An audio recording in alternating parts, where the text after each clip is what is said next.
No sooner do I make that video than I come across this article. U.S. Big Three auto companies commit to making cars that people don't want. Wow.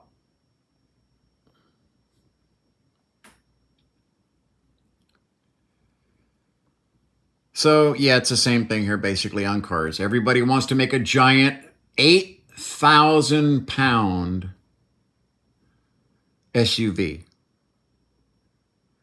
8,000 pounds SUV. Are you kidding me? That's what people want to do. They want to spend all of the energy in their batteries hauling fucking batteries around? Well, this is why we're buying an Aptera. There is one more car out for $50,000 that has solar panels on it, okay? That looks just like everyday car. Oh, it's the most aerodynamic. No, bullshit. Bullshit. The Aptera is the most aerodynamic electric car in the world right now, other than the Sun Racers or something like that that run down in Australia.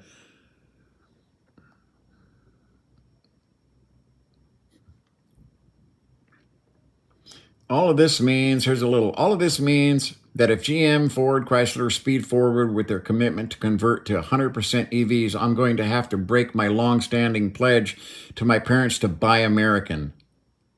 Are you fucking listening to this?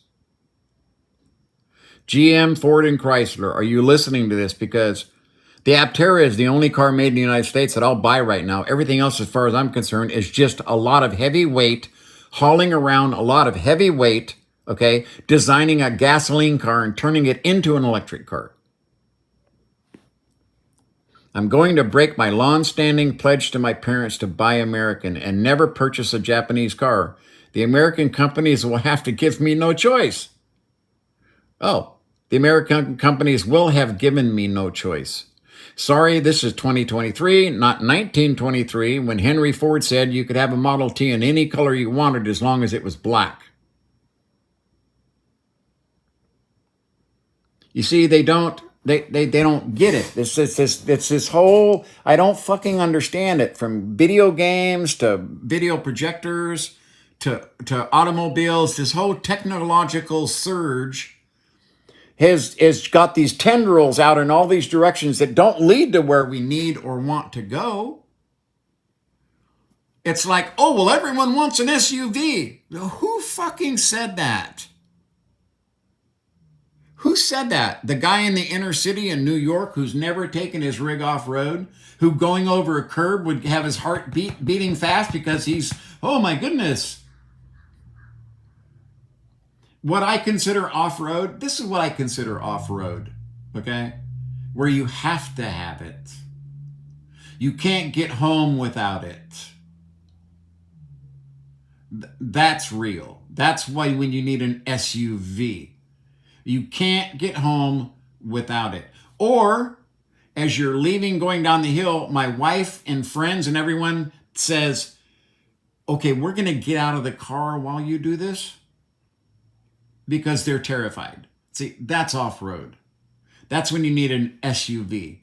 Who the fuck wants an SUV that weighs 8,000 pounds? That's what GM is producing right now. 8,000 pounds.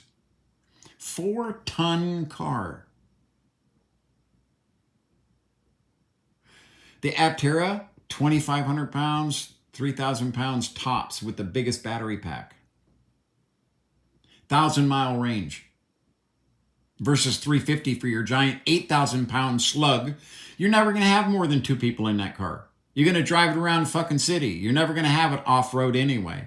And I can tell you right now, having something 8,000 pounds off-road is an absolutely horrible idea. No matter how low you place the weight in that car, okay? I can tell you that 99% of the places where I go off-roading, okay, none of these vehicles would be capable of going.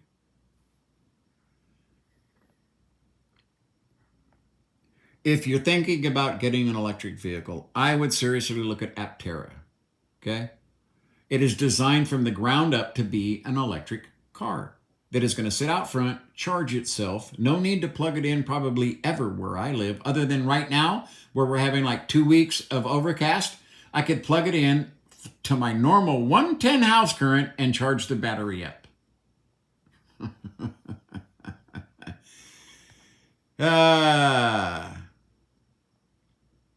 Both my mother and father made a solemn vow that as long as they lived, they would never buy a German or Japanese car, no matter how well they were made. They were enemies. They were the ones who killed nearly half of Americans, 500,000 Americans, period. Okay, that's his parents. That was another time. The point is that he made a promise to only buy American, and American companies are forcing this man into breaking his promise, because he just can't do the stupid, ridiculous thing that Ford and GM and these people want him to do, which is buy a car he doesn't fucking want. What the fuck is going on where all these companies just are going to say, no, look, this is what you're going to get because this is what we think you want. No, how about what society needs? How about what the world needs? How about, what our climate goals need? We don't need more 8,000 pound. We got enough trucks ruining our roads as it is for needed transport. We don't need to add any more 8,000 pound vehicles to our fucking roads. What good is it? Zero. You see, they want to justify selling you a $95,000 to $120,000 car instead of like Aptera with a 450-mile range for $27,500 that I won't have to charge. That has a drag coefficient that is the same as the mirror on the driver's side of this 8,000 pound fucking slug.